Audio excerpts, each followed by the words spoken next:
तो my dear students, welcome to your channel CBS English classroom. उम्मीद करते हैं आप बहुत अच्छे होंगे, स्वस्थ होंगे। आज जो है यूनिट 4 क्लास 6 पूर्वी बुक से जो चैप्टर का नाम है वो है द विनर।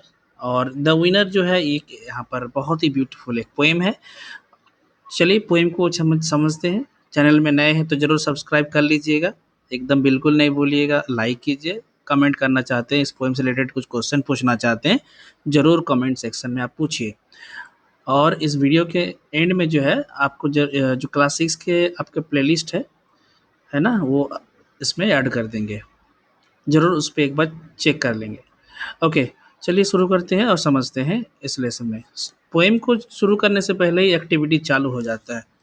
तो एक्टिविटीज़ में आपको पहले ही बताया गया है कि आप पिक्चर की देखिए, पिक्चर को देखिए यहाँ पर कि पिक्चर में क्या-क्या बोला जा रहा है ना?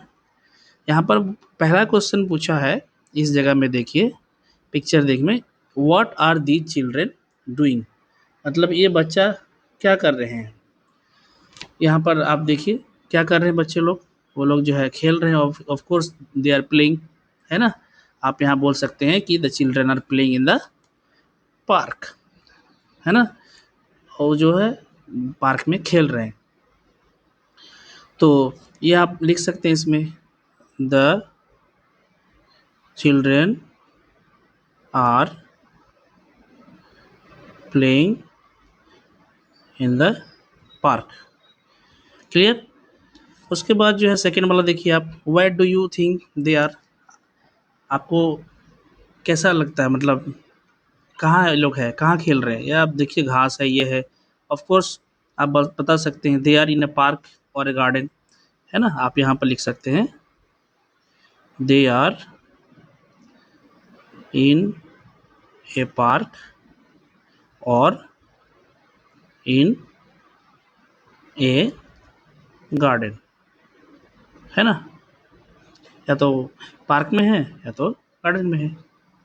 Okay, next, what is the time of the day?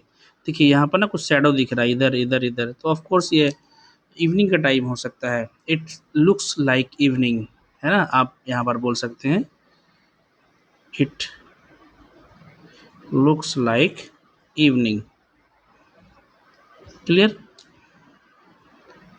Because the shadows edge, आप बिकॉज ऑफ शैडो बोल सकते हैं, इसमें ऐड कर सकते हैं, है ना। क्यों? Because of shadows. Clear. Okay, अब सीधा चलते हैं हम लोग लेसन पे। अगला नहीं, अब लेसन चलो नहीं है, यहाँ पर भी और भी कुछ एक्टिविटीज़ है। 2 नंबर में एक्टिविटीज़ क्या है, discuss the given questions with your classmates and teacher. नीचे कुछ क्वेश्चन दिया हुआ है, कुछ चीज़ है। You may begin your sentence with, आप अपना सेंटेंस को बिगिन कर सकते हैं जो पहले दिया हुआ उससे। तो फर्स्ट जो है यहाँ पर बताया जा रहा है पहले कि when do you go to play after school? School के बाद आप कब खेलने जाते हैं? तो आफ्टर फिनिशिंग माई होमवर्क, आप बोल सकते हैं I go to play in the evening. I go to, यहाँ पर इससे आई गो टू से शुरू कर सकते हैं, है ना। I go to play in the evening after finishing my homework. After finishing my homework, है ना। क्लियर। नेक्स्ट पूछा है who do you play with? आप किसके साथ खेलते हैं? किसके साथ खेलते हैं? आप बोल सकते हैं I play with my friends, है ना। I play with my friends, हम दोस्तों के साथ खेलते हैं। Clear. Which games do you like playing? कौन सा गेम आपको ज़्यादा पसंद है? हाँ, आप इसमें बोल सकते हैं I like playing football and cricket, है ना। I like playing football and cricket. Clear. Okay, next question पूछा है आपको 5 नंबर में कि when do you come back home?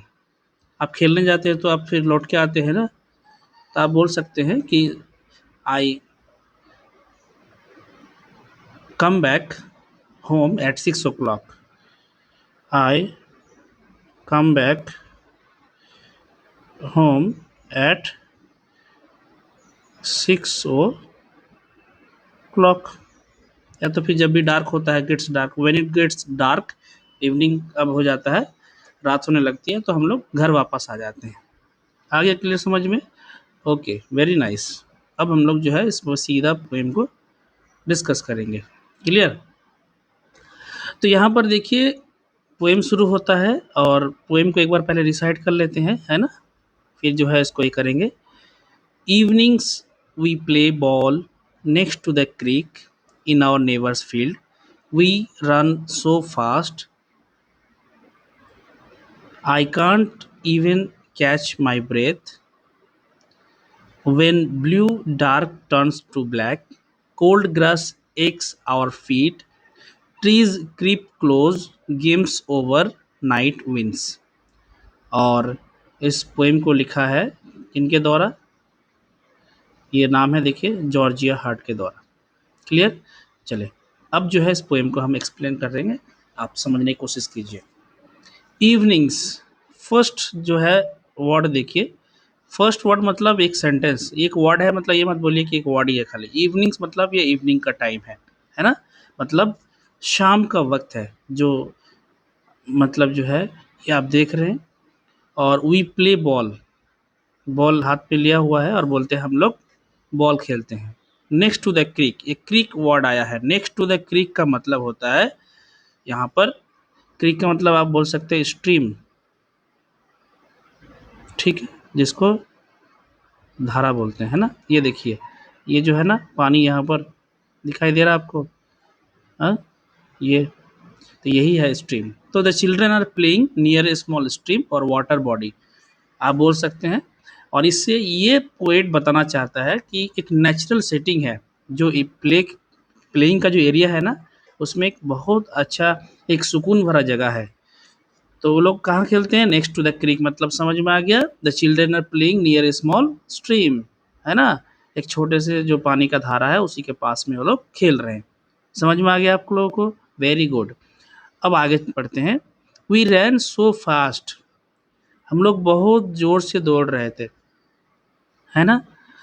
तो जब जोर से दौड़ेंगे उसके बाद तो ज़रूर आपका सांस फूलेगा, आप सांस ठीक से नहीं ले पाएंगे, ब्रेथ। इसीलिए देखिए I can't even catch my breath, इसीलिए जो है एकदम लंबा करके लिखा गया इस चीज़ को, है ना, एक साथ लाइन में नहीं लिखे, एक ऐसे ही लिखे हैं।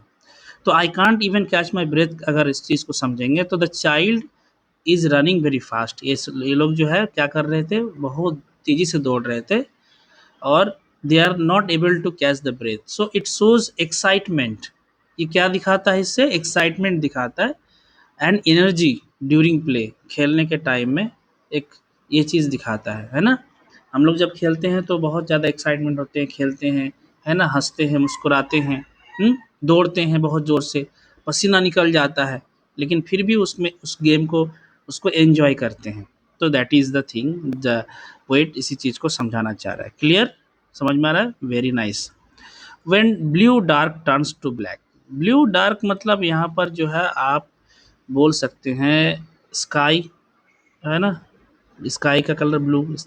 तो और टर्न्स टू ब्लैक मतलब जैसे अंधेरा का टाइम, अंधेरा हो जाता है, नाइट हो जाता है ना, शाम के वक्त होता है। तो यही बता रहा है। तो उस समय क्या होता है? कोल्ड ग्रास एक्स और फीट, तो विंटर का सीज़न होगा तो जैसे ही मान लीजिए शाम होता है तो जो ग्रास होता है ना बहुत ठंड हो जाता है, और वो एक मतलब होता है पेन, दर्द देता है किसमें? पैर में। हुँ? समझ में आया? उसके बाद जो है इसका मीनिंग अगर समझेंगे अच्छे से तो ये बताना चाहता है, ये कौन-सा? When blue dark turns to black cold grass aches our feet, ये दोनों का मीनिंग एक चीज़ है कि the sky is changing from evening to night, जो स्काई है ना वो इवनिंग से नाइट की तरफ चेंज हो रहा है। क्लियर? और इसका मतलब होता है ये डार्क होता है, जैसे ही चेंज होगा मतलब शाम के टाइम होगा तो आपका दिन क्या होगा, धीरे धीरे खत्म होगा तो डार्क हो जाए ना, डार्कर होगा। और जो प्ले टाइम है ना, वो अब इससे समझ में आता है कि अब हम लोग का गेम का टाइम खत्म हो गया, अब हम लोग अब नहीं खेलेंगे, सीधे कहाँ जाएंगे? घर वापस जाएंगे। क्लियर हुआ? सो ट्रीज क्रीप क्लोज, है ना, इसका मीनिंग है जो है मतलब वो भी जो है क्या कर रहे हैं, क्रीप का मतलब होता है to move slowly, move slowly, clear. तो डार्कर होता है तो trees appear to come closer, ऐसा लगता है जो पेड़ जो है क्लोजर होते हैं। तो it shows how shadows and dim light can make objects seem different at night. जैसे डार्क होता है ना तो पेड़ पौधे पे देखेंगे एकदम अलग लगेगा, आपको एकदम डार्क लगेगा, आपको दिखाई देगा कि डार्क डार्क कुछ है ना, क्लियर नहीं दिखाई देगा। तो एक एक इमेज क्रिएट होता है, तो इस चीज़ को बताए हैं। और नाइट विंस, है ना, और रात जो है क्या करते हैं वो जीत जाते हैं, मतलब अंधेरा हो जाता है। So this is the beautiful poem and I explained each and every sentence, and I also explained the meaning of the stanzas and the poem। आपको उम्मीद है आप इस पोएम को बहुत अच्छे से समझ गए होंगे।